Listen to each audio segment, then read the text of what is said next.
dikatakan bahwa maka berkatalah istrinya kepadanya, masih bertekunkah engkau dalam kesalahanmu? Hei Ayub, apakah engkau masih bertekun dalam kesalahanmu?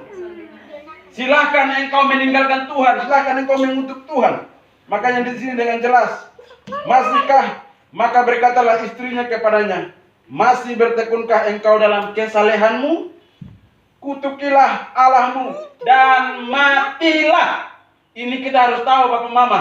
Kita sebagai rumah tangga Kristen harus kuat. Kita akan sampai pada level di mana suami istri akan saling melihat, lu yang ikut Tuhan, beta yang ikut Tuhan. Kita akan sampai kepada level itu. Dan di sanalah kita harus bersatu. Kita tidak boleh takut Bapak Mama. Kita tidak boleh gentar. Amin. Ini kita semua akan dibawa sampai di level di mana banyak anak-anak Tuhan gagal di sini. Dan hari-hari iblis sedang melepaskan serangan-serangan itu. Makanya Bapak Mama, persekutuan-persekutuan yang ada, mari kita terus sungguh-sungguh dengan Tuhan. Dan ingat, dalam rumah tangga kita, dalam keluarga-keluarga di mana kita berada, kalau bukan kasih Kristus, maka tidak akan ada kedamaian di dalam situ. Makanya ketika kita dalam rumah tangga kita, ibaratnya kita dalam rumah itu ada satu gelas kosong, dan gelas kosong itu kita mencoba supaya istri isi dengan kebaikan, suami isi dengan kebaikan. Kita selalu melihat, lu kurang baik, lu kurang baik. Akhirnya kita kecewa sampai di sini saja. Tapi kita harus ingat, gelas yang kosong itu hanya bisa diisi dengan kasih Kristus. Makanya alasan kita mengasihi bersama-sama dalam rumah tangga, dalam keluarga, karena apa? Kristus mengasihi kita. Lihatlah dalam rumah tangga kita ada Kristus di tengah-tengah kita. Lihatlah dalam rumah tangga kita ada Tuhan bersama-sama dengan kita. Pasangan kita tidak sempurna. Mari ajak kita sama-sama suami istri kita pandang kepada Tuhan Yesus yang sempurna, yang telah mati untuk memberikan keselamatan kepada kita.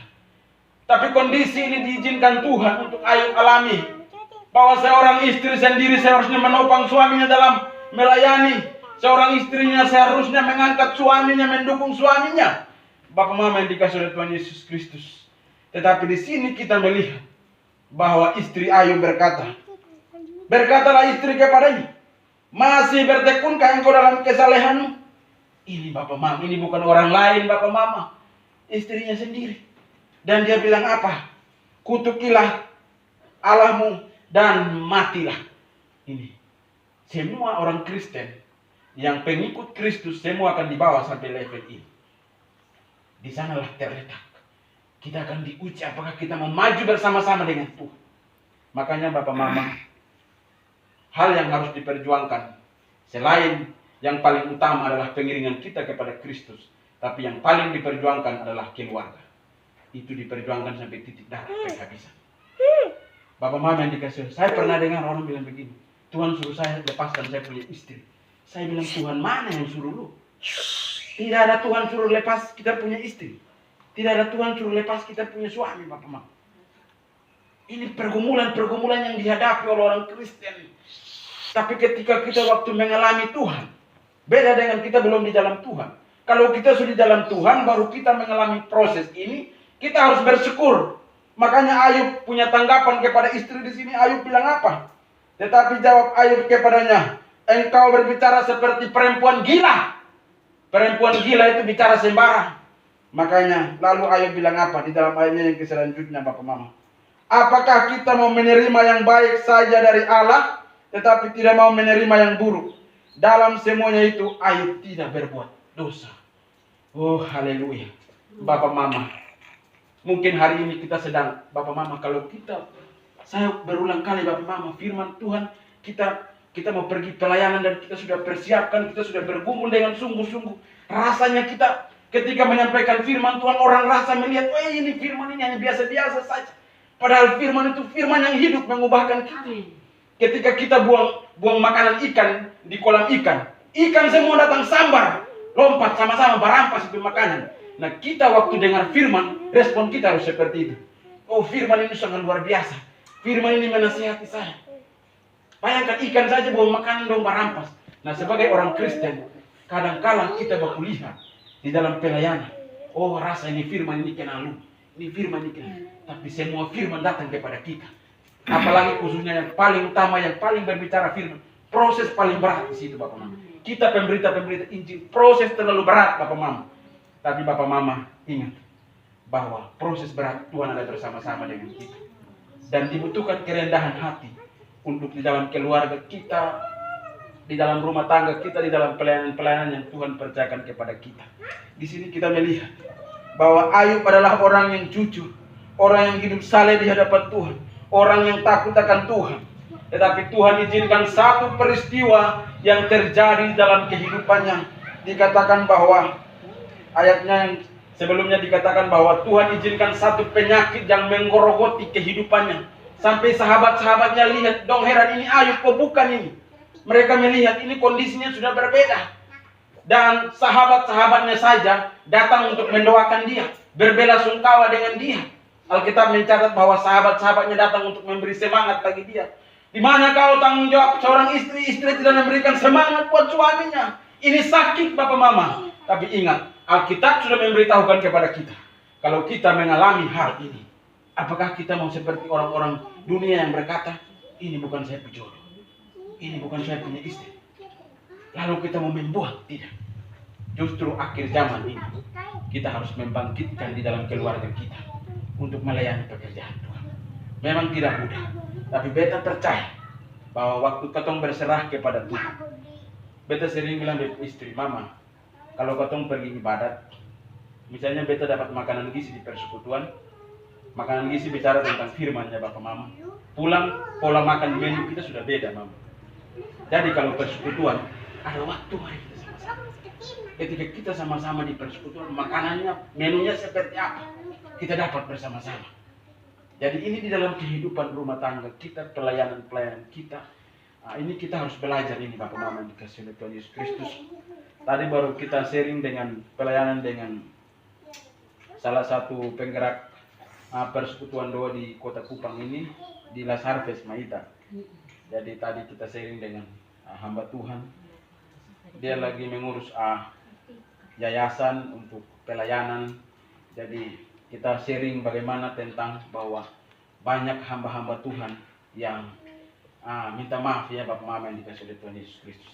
Dalam pelayanan itu tidak benar lagi Bapak Mama. Dalam hal ini ada rumah tangga, tapi Bapak Mama kita melihat bahwa ini terlalu berat Bapak Mama. Tapi karena apa ini jarang dikhotbahkan. Tadi malam saya berdoa dengan istri, saya bilang begini, Ibu, kita semua kuliah. Ada kampus kesehatan, kedokteran, ada kampus bagaimana hukum, tapi tidak ada kampus pernikahan. Belum ada di dunia kampus pernikahan, belum ada. Orang tidak mengajar untuk bagaimana cara menikah. Belum ada kampus pernikahan. Dan pernikahan kita belajar waktu kita berumah tangga. Di sana baru kita belajar bagaimana kelemahan suami kita, bagaimana kelemahan istri kita. Tapi apakah itu alasan untuk kita saling membenci? Tidak.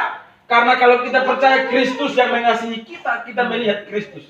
Jadi kalau kita melihat istri kita, kita melihat Kristus. Karena apa? Walaupun dia tidak sempurna, tapi Kristus menyempurnakan dia. Di dalam dia ada sempurna. Ini yang banyak orang Kristen belum mengalami. Makanya waktu masalah datang sudah sampai di sini saja. Lalu mereka bilang begini, terserah. Nanti di hadapan manusia kita cerai, tapi di hadapan Tuhan kita tidak cerai. Ini Bapak Mama yang dikasih oleh Tuhan. Ini setan menipu kita. Setan putar balik supaya rumah tangga Kristen itu hancur Bapak Mama. Karena itu kita orang Kristen kita harus sadar bahwa di dunia belum ada kampus pendidikan, kampus pernikahan. Karena itu di mana kita belajar? Pada waktu kita di dalam rumah tangga. Di sana kita belajar. Menyatukan dua keluarga, menyatukan banyak keluarga. Di sana kita belajar bersama-sama. Bagaimana kita saling mengasihi satu sama yang lain. Saya rasa peristiwa ini bukan sebuah kebetulan yang dialami oleh Ayub. Bahwa seharusnya istri boleh mendukung dia dalam pelayanan, istri boleh mendoakan dia. Tapi ketika dia mengalami penderitaan, dia bilang apa? Kutuk lu punya Tuhan. Masihkah engkau bertekun dalam kesalehan? Nah ini Bapak Mama. Makanya gereja-gereja itu harus perkuat konseling pernikahan. Ini penting Bapak Mama. Kadang kita bilang begini, ini gereja aturan terlalu keras sih. Orang mau menikah harus berjemaat 6 bulan. Lu pikir ini kasih menikah manusia ini bukan gampang Bapak Mama. Ini sesuatu yang sangat berat. Harus konseling berulang-ulang supaya penting kita harus memahami di dalam kehidupan kita. Jadi kadang-kadang jemaat juga menjadi pemberontak. Ketika gereja mengeluarkan aturan bahwa dia harus dibimbing begini lama kelamaan, lalu jemaat bilang begini, itu gereja son betul. Masa kita harus berjemaat? Bukan masalah itu. Tapi bagaimana? Beta rasa Bapak Pendeta sudah tahu dalam Bapak Pendeta sudah pengalaman dalam pelayanan pasti sudah tentang dalam pernikahan sudah biasa. Bahwa kadang-kadang kita pendeta dalam gereja juga kita disalahkan. Bahwa ini terlalu lama, dong mau ajak kita jemaat di situ. Padahal tujuannya untuk konseling supaya iman kita bertumbuh dewasa, supaya rumah tangga dalam menjalani ada masalah. Dan ujungnya bukan kita berkata bahwa kita bisa sampai di sini saja. Tapi sebenarnya kita diperkuat. Jadi Bapak Mama yang dikasih oleh Tuhan Yesus Kristus, melalui peristiwa Ayub ini, mari kita belajar bahwa Tuhan izinkan peristiwa ini dialami oleh Ayub. Tetapi di sini Bapak Mama. Jadi pada waktu rumah tangga kita diproses, ingat, semua jangan sampai kita bilang begini, lu mau apa? Hancur-hancur. Nah, ini Ayub tidak seperti itu. Ayub di sini dikatakan bahwa Ayub, tetapi jawab Ayub, engkau berbicara seperti perempuan gila. Ayub bilang, engkau seperti perempuan gila. Lalu di dalam ayatnya yang berikut, apakah kita mau menerima yang baik, tidak mau menerima yang buruk? Artinya proses yang Tuhan izinkan.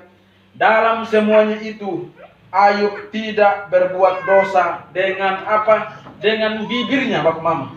Ayub tidak berbuat dosa dengan bibirnya. Ini ketemu semua belajar, Bapak Mama. Dalam rumah tangga kita, yang paling utama munculnya dosa adalah bibir. Itu paling utama. Lu ini begini, lu begini. Ini yang paling utama muncul. Akhirnya mengundang banyak hal, banyak masalah di dalam keluarga kita, banyak masalah di dalam rumah tangga Kristen. Karena itu, Ayub tidak berbuat dosa. Dalam keadaan apapun, Ayub tidak berbuat dosa dengan bibirnya. Dia tetap menjaga hidupnya saleh di hadapan Tuhan. Tetapi Bapak Mama yang dikasih oleh Tuhan Yesus Kristus, ini juga Tuhan izinkan. Ternyata nanti kalau kita baca di Ayub pasal 42, ada satu ayat bilang begini. Hanya dari kata orang saja aku mendengar tentang engkau, tapi sekarang mataku sendiri memandang engkau. Ini berbicara tentang bahwa ternyata pengenalan Ayub kepada Tuhan sebelum dia diproses, pengenalan itu hanya sebatas biasa-biasa. Pengenalan itu karena dia punya orang tua sudah takut Tuhan. Pengenalan dari budaya-budaya, dari masyarakat, dia hanya tahu itu. Tetapi ketika Tuhan izinkan penderitaan, maka ayat 42 ayat 2, aku tahu engkau sanggup melakukan segala sesuatu dan tidak ada rencanamu yang gagal. Dan pada akhirnya Ayub dipulihkan oleh Tuhan. Rumah tangganya diberkati. Dia menjadi orang yang sangat kaya. Sebelumnya dia kaya, dia punya kekayaan habis. Tetapi setelah dia proses, dia punya kekayaan bertambah luar biasa. Dan dia menjadi orang yang sangat kaya. Rumah tangga diberkati oleh Tuhan Yesus Kristus. Karena itu Bapak Mama, ketika Tuhan izinkan proses terjadi dalam pelayanan kita, dalam keluarga kita, dalam rumah tangga kita, mari kita belajar bersyukur. Sebentar lagi ujian datang. Pasti sebentar lagi Tuhan akan memberikan berkat di dalam kehidupan kita. Jangan hanya melihat dengan kacamata manusia bahwa ini masalah tidak bisa kita selesaikan. Tetapi bagaimana kita melihat dengan iman bahwa Tuhan menyediakan yang terbaik.